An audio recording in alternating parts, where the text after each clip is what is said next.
Shout out to him again too, man. The dude right here, bro, because y'all don't understand, like, this dude is gonna come up too because I love support. I just love the Colorado scene for real. When people are really trying to do shit, like really trying to get down, like he's really trying to do this. Like y'all gotta hit him up too. Y'all got businesses going on. Like he'll for sure put you on the podcast for sure. Everybody go follow transparent_podcast_co. Those are my people.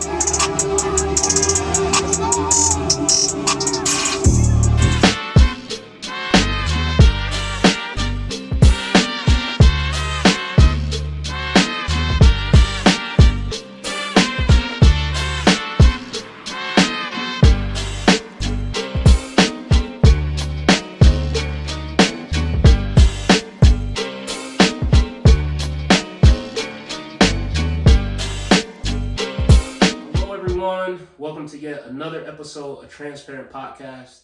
I have a very special guest with me today. Could you just introduce yourself, let them know your name and then where you're from? My name is Claudia. I'm originally from Virginia, but I've been living out here in Colorado for the last 3 or so years. So okay, sweet. I appreciate you, like I said, coming out today, taking time to speak with us and everything. So just I like to do for my viewers, if this is probably their first time seeing you on my podcast, could you just give them a little background, just tell them a little bit about yourself, life growing up, and then we'll get into some stuff. I'm pretty basic. I'm 23 years old. I grew up in a very traditional Mexican household. Both my parents are from Mexico. We moved to Virginia from California. Okay. So I was originally born in California, grew up in the East Coast, so that was kind of interesting. Sweet. Yeah. What part of Mexico? Guanajuato. Guanajuato. Yeah. Okay. Yeah, both my parents are from the same state, so yeah. Guanajuato, Mexico. Sweet. And then you say you were born in Cali? Mm-hmm. And were you mainly raised in VA or mainly raised in... VA. Okay. Yeah, VA. I was born in Cali, lived there for a couple years, and then ended up moving to VA. Okay, so you real tapped in with the DMV. Yeah, the DMV. Yep, okay, that's me. Okay, I'm just trying to paint the picture. No, yeah. that's what's up though. So do you have any like siblings, anything like that? 4 brothers. I got 2 older, 2 younger. I'm right in the middle. Okay, so all brothers. Mm-hmm. Wow. Yep. Okay. How was that growing up? It's an interesting dynamic to say the least. Like okay. My 2 younger ones, obviously, I was more like. I helped raise them, but my 2 older brothers, it was kind of more so like, yeah, it was hectic. It was hectic for sure. Okay. No, that's what's up. But so today I actually wanted to get into like just a few things. But starting off, I wanted to dive right into it with relationships. So when it comes to being in a relationship with someone, in your opinion, does their finances matter to you, or is that not like a big thing? Because I hear both ends of it where they say the money don't really matter as long as they have goals, things like this, and other people are like, I need to make sure I have stability, this and that. So like, what do you think on that? For me personally, like having that much money is not that big of a deal, because either way, like I believe in a relationship, you two should help each other grow. Wow. So my thing is like, if my partner doesn't have like the most amount of money, then I mean, it's not anything that I'm gonna sit there and cry about, because at the end of the day, we're gonna hustle and we're gonna get it back together. So it's like, wow. it's not that big of a deal. So I mean, we're just gonna go ahead and keep working, keep pushing, and just, like I said, get it back together. Why not? That's what's up. Okay, I definitely feel you on that.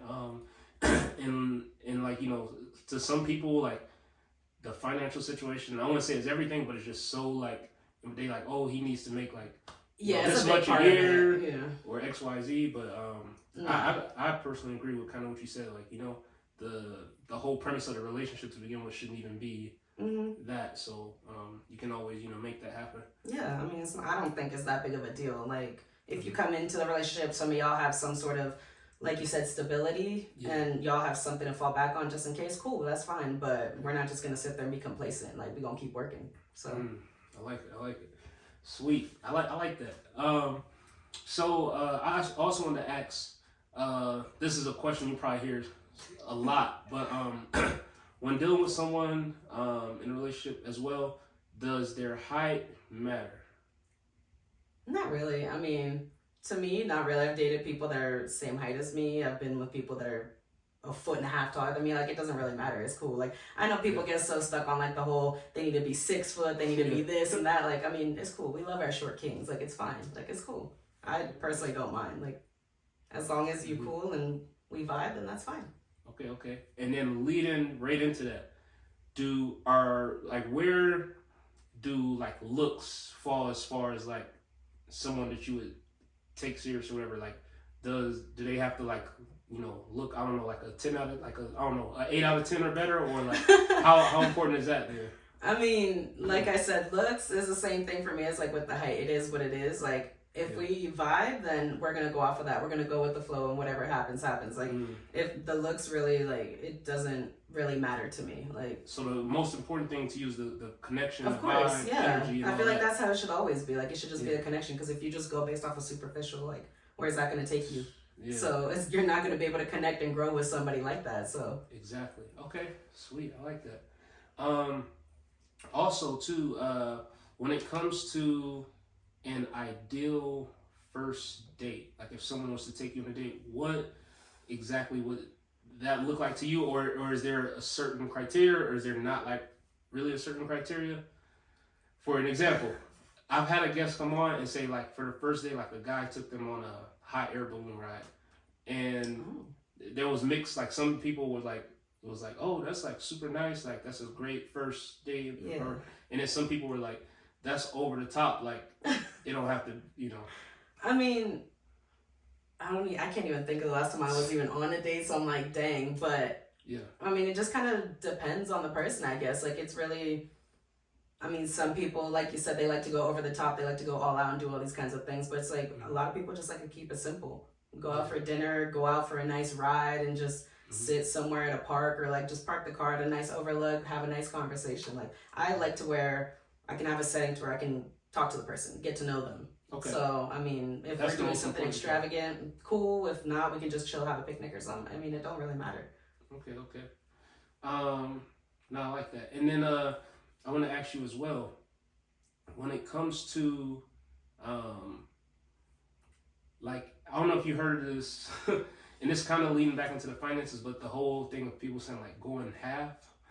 Like, to you, like, in your like personal opinion, like, can you be with someone who's like, you know, like everything is like, hey, like, let's go half, or are you used to like, you know, the other person, you know, paying for the stuff and this and that, or are you okay with them like, hey, let's go half? And I'm like, half on everything is like, I've never been with somebody that's been like that. It's always been like, cool, you got it this time, I got it next time type of thing. Like, we've always, I mean, shared expenses for the most part. Like, like my last relationship, we had a joint bank account, but that's only because we owned property and stuff together. But besides that, our finances were separate.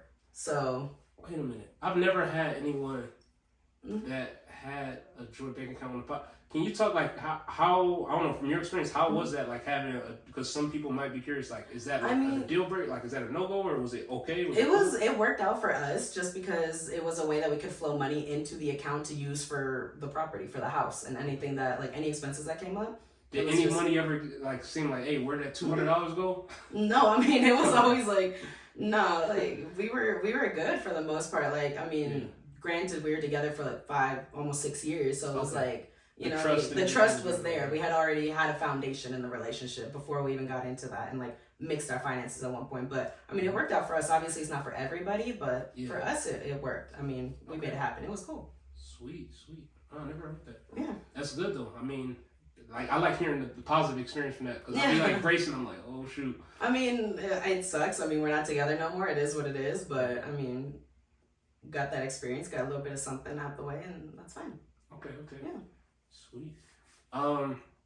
Also, moving along, when it comes to like red flags and things like that, are there certain like deal breakers for you that, like, say if you notice this thing right off the bat, you know that like I shouldn't be messing with this dude, or it's not going to work.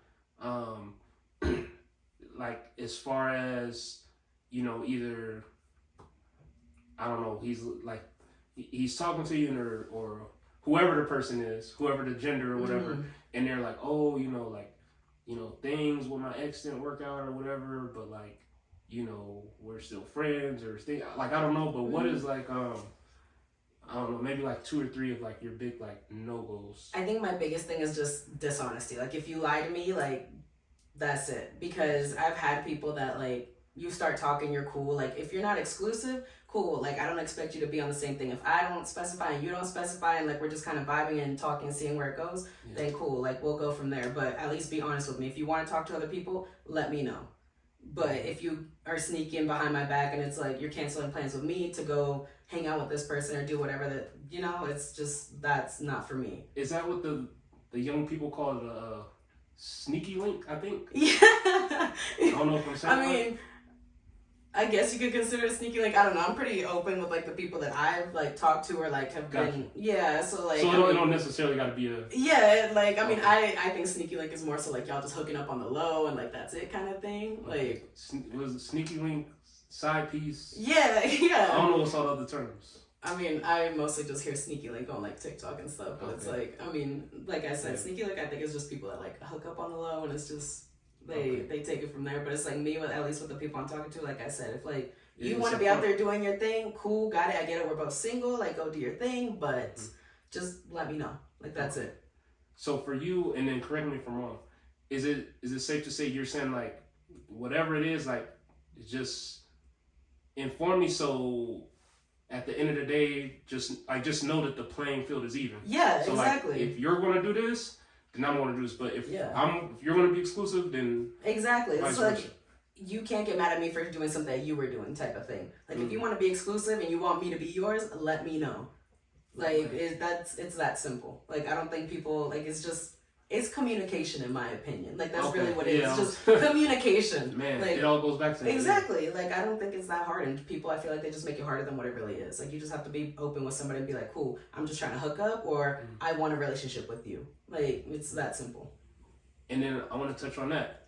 In your personal opinion, how big of an impact do you think relationships that either like ended or situation, do you feel that had communication been clear on both sides, do you think that could have like saved a lot of people a lot of heartache and things like that? Absolutely. Like I said, I was in a relationship for almost 6 years. Like me and him broke up, and if we had better communication, I feel like that could have solved a lot of our problems. Wow. Like that, I feel like that could have maybe even saved the relationship. But at the end of the day, I mean. And why do you think, why do you think maybe people don't communicate, or why is it so hard for, not saying everybody, but why do you think a lot of relationships, they don't communicate? I feel like people don't know how to go about it. There's always that fear factor too, that's like, if I say this, like it could go both ways. It could go like completely wrong, or it could be great, like all rainbows and butterflies. So it's like, I feel like fear plays a lot into that, but it's also, like I said, people don't know how to, like they don't know how to approach it. Like even now I feel like I'm a pretty good communicator, but there's still conversations I feel like, whoa, like I'm still like, I don't know how to go about it. I don't know how to like touch on this with this person. So, I mean, but. Wow. Okay. No, that's that's something. Shoot. And then switching gears a little bit when it comes to the area of like mental health. To you, is it important in a relationship for like you to take care of your mental health, or do you feel that it should be like, I don't know, there's joint responsibility as far as like your partner and yourself for like you to have? So that's kind of tricky. Okay. Like I think, in my opinion at least, it can be tricky just because I believe that like partners should still have their alone time no matter how long you guys are together. Like I think, at least for me personally, it's good for me to have my alone time in a relationship just because I want to be able to just reset and just collect my thoughts and just have that time to myself, you know? Like even if it's like an hour just going out for a drive or something, like it's little things like that. But I feel like your partner can also play a lot into that, because there's also ways that people can be healing for your mental health. And they can show you what healthy is if you've never been in a healthy situation, whatever it may be. So I feel like it can be a little bit of both. And I really like that. And diving a little deeper, like what you said, for an example, like you said, maybe going for like a drive or something. Mm-hmm. Why is that to you? Like, why is that reset so important? And what kind of, if you could just describe to them, like, what kind of feeling or emotion do you feel like after you have like a reset or something to yourself? And like why, like what feeling do you feel after like a reset, and like why is it important? For me, it's very refreshing. It's kind of like you like, it's like a sense of relief almost kind of thing. Like it's not that I don't want to be around that person, but it's just sometimes I want to be alone. Like I'm used to just doing my own thing, and it's like if we come together as a couple or whatever, that's cool. But at the end of the day, I need you to respect my boundary, and like, hey, like I want to be able to just go do this with my friends or something for a little bit, or I just want to go for a drive or ride on my bike or something. Like just something simple. I think it's people don't realize how much that actually helps give you guys that time apart, because if you spend 24/7 together, I feel like you can get suffocated and people start getting tired of each other. Yeah. And that's why I feel like people, if they end up like taking a break and they come back, it's better for them because they have that time apart. Wow. That's man, that's good. I like, you know, what you talked about, that reset. I think a lot of people, the viewers can relate to, like, you know, just something simple as, like you said, maybe going on a drive or whatever, and just kind of like, I don't know, like you said, a feeling of kind of just like a refreshment and just kind of like that sigh of just like, yeah. And, you know, and then going back to, you know, whatever it is you have going on and being able to just, I don't know, feel like you started and just refresh. Yeah, yeah, it's just, it's a nice relief. It's a nice reset. Okay, cool. I wanted to ask you one more thing, kind of in this spectrum a little bit, but when it comes to, or let me start this. We had a guest that actually, this pod hasn't been released yet, but you guys will see it soonish. We had someone come on and talk about like kind of like domestic abuse or violence, things like that in a relationship. It was like a girl that was experiencing a lot of things with like the ex, and it just became like physical and things like that. To any women out there that may be, not saying that you necessarily been in a situation like that, but are there any words of encouragement that you can just give to all women in general who either feel that the relationship they're in could lead to that, or if they've been in something like that, or if a woman is you know, seeing red flags of like either aggression or this person has like anger management, like what's just like maybe a couple words of encouragement you can give to women out there that may, I don't know, feel like they might be in a situation or it may be getting like that? There's always a way out. There always is. Like there's resources, there's people, there's all kinds of stuff that you can do. If you see those red flags and it's going that way, get out. Like there's a lot of people that don't realize it starts early. It's the simple things. It could just be the way that they talk to you, the way they approach you, or if you even have that gut feeling. Trust your gut. Like go with your instincts. That's saved so many people, and I know people personally in my life that have gone through that. It's their instincts that saved them at the end of the day. Once they start feeling it, that's their sign to run. When usually if you stay in there after you feel it, you think back and you're like, I was right. I knew this was gonna happen. Wow. So there's always help, there's always people, whether it's people you know you can reach out, there's resources, there's all kinds of stuff that people can go to nowadays. So it's like, you don't have to go through it alone, you know? Yeah. It sucks, and it's a very hard thing to go through. And I've personally had a lot of experiences that hit close to home when it comes to that kind of stuff. Oh wow. Okay. So I know that it's not easy to get out of. It's very hard because they have a mental hold on you. But once you break out of that, it is one of the most freeing feelings ever. Wow. Man, thank you so much for that. I know that they'll really appreciate that. And like she said, like there's always, you know, a way out, and like I like what she said is like, you know, only you know the relationship that you're in. You're with that person. So like she said, you know, if you have a gut feeling that something, you know, maybe up, you know, trust that gut instinct, and, you know, better safe than, you know, you sticking around and this person just, you know, loses it one day. So I really appreciate that a lot. Yeah, of course. Thank you for sharing. Actually, outside of I don't know, work, stuff like that, like the viewers sometimes are curious, like, what are, I don't know, your hobbies? What are you into? Interests? You know, music, shopping? I don't know. I like cars and I like motorcycles. Oh, shoot, yeah. Cars. Yeah, so I like going to car meets, bike meets, stuff like that. I have a couple people that like I go ride with on the weekends. Oh, so I personally didn't get my bike out here. I got rid of my bike a long time ago, especially because I have a kid, so she's pretty young, so I don't really have that much time to take to myself and go ride. So I was like, whatever. But I mean, it is what it is. Yeah. Dang. Yeah. So. It's a good time. I like to just go hang out with my friends, work on some cars, go to bike meets, that kind of stuff. I just, if not, I hang out with my kid. That's really it. Sweet. Could I ask you kind of two things on that? One, do you have, I don't know too much about bikes. I don't know about cars. Yeah. Do you have like a dream car and do you have a dream bike? Like if you could have any car or bike? For the bike right now, it's an R1. Okay. And R1 is definitely like my go-to. Like that's what I want to go to, but I'm probably going to not go that far yet. Just get myself a little 600 and I'm gonna be okay for now. But is a R1 like I got buddies that are into bikes. Yeah. The only bike thing I know is a 1,000. I don't know what that is. Yeah, the 1,000 cc's. Yeah. No, I'm sticking around the 600s right now just because I don't want to like splurge on the 1,000. I feel like it's just not a good investment if I'm not gonna be able to ride consistently. You know. Smart. And then do you have like a dream car? Like you got any car or truck, SUV, whatever?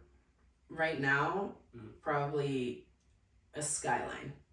Oh, we got a GTR. Yeah. Okay. I'm more of a super guy, but I mean, the supers are nice, but yeah. like I mean, personally for me, I think the Skylines do it for me. Okay. I think that's... See, me, I'm probably flip-flopping you. I have Super then Skyline, but I know a lot of people have Skyline then Super. Yeah. I'm one of the weird flip-floppies. I mean, Supers are nice. Don't get me wrong. I like them. Like the old ones. Of course. The newer ones, I don't... The new BMWs? That's really what it is. Yeah. No, I like the Skylines. That's my goal right now. Okay. More like the wide body, I like the wider bodies. I like the wider bodies for sure. Drop the suspension a little bit, have a little wide, And like one of my buddies, he has he actually helped film some of my pods. He has a R32 with a R34 body kit on it. Yeah, it's like a dark purple. It's nice. He took me for a drive in it one day. Yeah. Crazy. He did a pull and it was over. Crazy. Yeah. He got a ship from Japan. He's in the military. But that's nice. Yeah, I'm trying to go overseas and get one cheap and just have it shipped in. And he didn't even like do nothing crazy to it yet, and it was only sitting at like 400 some horses. Yeah. But it pulls so crazy. Yeah. They're nice. No, I like that. But lastly, do you have like, I don't know, any shout outs or anybody you want to say what's up to, and I don't know, anything you want to shout out? I'm cool. I'm just here, you know? Yeah. Sweet. But I do appreciate you, like I said, coming out today, talking to us, talking to the viewers. Yeah, of course, I appreciate you. Thank you for having me. Yeah, for sure. But to the viewers out there, thank you for tuning in. If you have any questions, anything like that, like something she said, like didn't like something she said, comment, let us know in the comments below, all that good stuff. And let us know if you want to see like another pod or part 2, whatever it is. So to all the viewers out there, we want to thank you for tuning in and watching yet another episode of Transparent Podcast, and we'll see you guys later.